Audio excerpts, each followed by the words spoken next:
Good morning. My name is Tom Venditti. I am a Catholic author, writer, theologian. Written two books. One is A Protestant Guide to the Blessed Virgin Mary, and the other is Mary is the New Evangelization.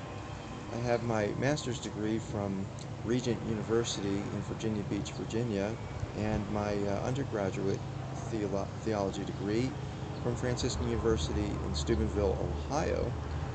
And I've worked many years in the church, various teaching positions and ministry positions, and dedicated my whole life to evangelization and pro-life work. I've been around, I've traveled, I've been to Medjugorje, Yugoslavia. I've been to other places of significance where supernatural, spiritual events have taken place. I've studied the New Age movement and the yoga movement, and pretty knowledgeable about the supernatural. I would say I probably have more experience dealing with supernatural type occurrences than many people, just because that's the gift that God has given me. God has given me a gift of discernment, and so I have experienced some incredible things in my own life, such as purgatory. I've had an experience of purgatory. I have had encounters with the Blessed Virgin Mary spiritually, and I've had tons of demonic encounters as well, where I've been attacked by demons, and it's so the supernatural realm is not something that I'm afraid of or intimidated by at all. I have a pretty good understanding of what's going on and what the devil tries to do and how he tries to deceive people, and there's certain things that you can apply in discerning. So today I'm here at the shrine of Our Lady of Fatima in Indiana, Pennsylvania. And we have here it's something very extraordinary that I would like to talk about and share with everyone. And that is, there is an occurrence here at this shrine. It was dedicated to the Immaculate Heart of Mary in 1948, very specifically connected with World War II and praying for the soldiers who were involved there from America. And so this is a very holy place. There's been many prayers here lifted up, and it is dedicated to the Immaculate Heart of Mary, and there's people praying here every Monday night.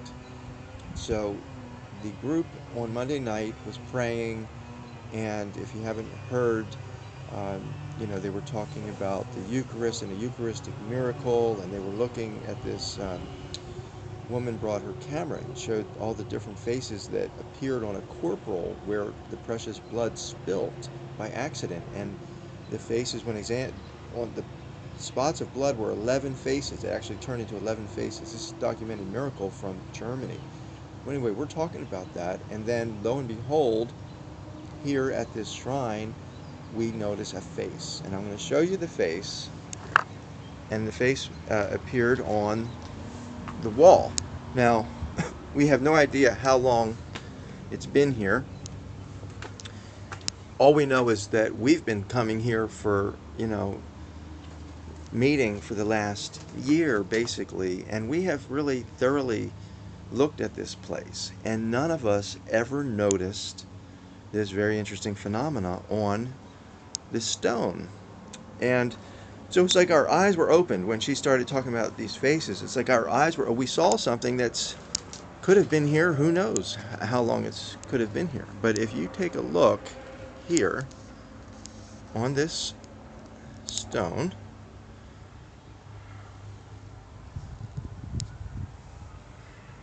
you see a face.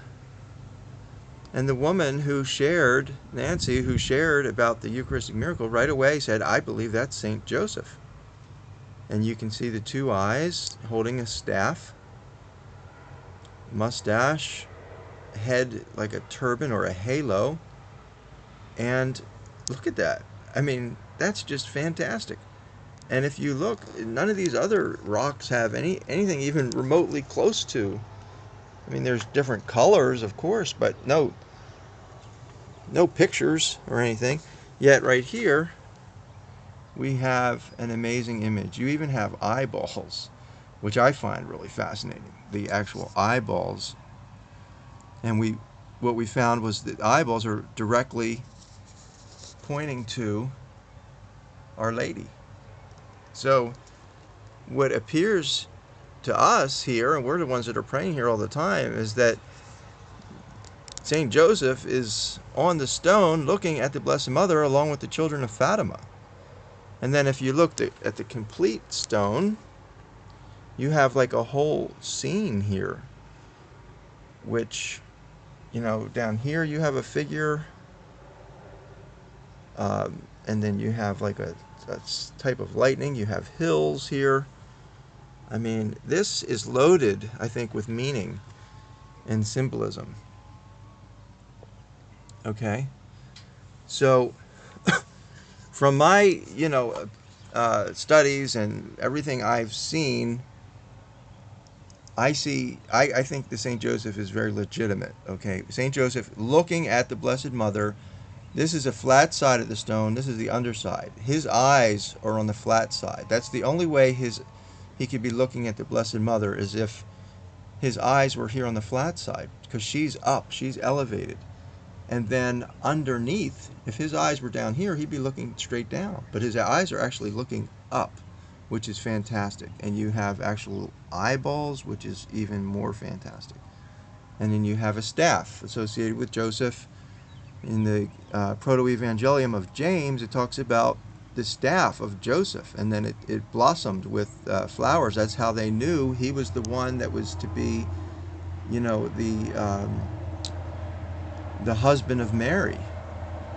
And then you have the hills here behind him, so it's like he's moving forward because the hills are kind of faded. And then here, to me, it looks kind of like a ghost rider of some type of a horse. The front of the horse here, some type of a spear or a sword, and then the rider on the horse here, like a profile of the rider on this horse. All right, and then he's coming against this skeleton of a horse here, right, and then underneath here you have some kind of a phantom of some sort.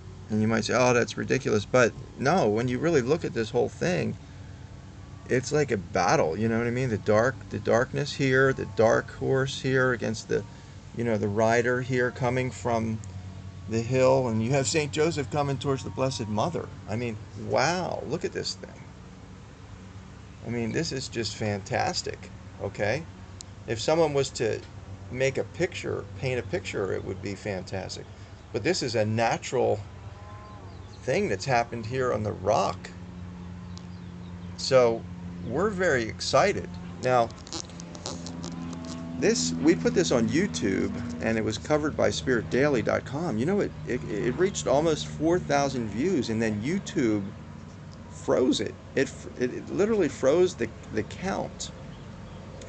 And it's been stuck for like 3 weeks at like close to 3,900 views, which tells me there's something going on here. Why would they freeze? So, you don't have a true record of how many people are actually looking at this. So a lot of times that's what happens is in the spiritual realm, the devil knows what's going on. So if there is something very special going on here, the devil doesn't want people to pay attention to it, because especially in America is more and more secular. So supernatural things like this, and I can't say it's definitely supernatural. All I can say is, what else could it be? A coincidence of the stone, somehow metabolizing in a portrait. I guess it's possible that nature just spontaneously forms an image of what looks to be St. Joseph holding a staff, looking directly at this statue. I mean, that is possible. But, you know, I know there's so many things that happen, and God, when he does things, like, for example, Moses parted the Red Sea, and then you have people who say, oh, it was a natural thing, you know what I mean? The current just switched at that time, so all the miracles, a lot of them, you can always say there's a natural phenomena that occurred. It just was coincidental. Well, excuse me, even the miracle of the sun at Fatima, you know, starts like coming down from the sky. Okay, so God uses nature in order to send signs to people. So it's not unusual that and even Jesus said, he said, yeah, I can get the stones to proclaim my name, you know. So nature can proclaim the glory of God. God created nature, so that's part of God's realm as well. So if you want to get real technical and say, oh, is it supernatural in the sense that there's no natural explanation for it, I guess you can't say there is not a natural explanation for some type of metabolism of the chemicals in the stone or whatever to form a face. I mean, everything's possible, I guess, along those lines, but highly improbable. There's no other stone here. I've never seen a stone that has an image of St. Joseph. And the fact with the history here of all the prayers, Father Brady is buried right, like literally within 10 feet of where I'm standing. And he had a vision. He was a very holy person. He established the Legion of Mary here at St. Bernard's Catholic Church. So if this was happening, say, in South America, for example, or the Philippines or Mexico or something like that, trust me, people would be like flocking here, okay? Because the faith of those people seem to be stronger. Here in America, everyone's a skeptic. Everyone's always trying to, we're too smart for little signs like this, basically. So anyway, a small group of us enjoy this. Every Monday night we come here, and we've experienced tremendous things. I've been prayed over my knee with tremendous arthritis and is now fantastic. I'm playing basketball and I'm not having any problems with it. It's really amazing. And that happened right here at this spot. And other people have, been very, very blessed here. So I wanted to share this, and the meaning, of course, Our Lady of Fatima message is very, very powerful. Please learn the message of Our Lady of Fatima. Okay, Mary's heart, Jesus' heart, next to each other. Okay, this does not mean she's God. It just means that Mary is the perfect female human being, never flawed, and holy, and a channel, a vessel of God's tremendous graces flow through her, unhindered, undisturbed. And Jesus Christ, of course, is our Savior. And he was the perfect man. And yes, his essence is God, of course. But as far as the new Adam, the new Eve, you have Jesus and Mary, the new Adam and the new Eve. So we are praying for America. We're praying things will turn around in this country. And yesterday's message from Medjugorje, the Blessed Mother said that Satan is strong. Why is he so strong? And he's so strong that he overwhelms and overpowers people with fear. So that's why God's people have to come together and pray and encourage and lift one another up to be able to overcome the fear that he throws in our path, in our direction. So God bless you. Please, if you can, come out and visit St. Bernard's Cemetery. Come to the grotto and say some prayers here, and you will be blessed, I promise you. Thank you. God bless.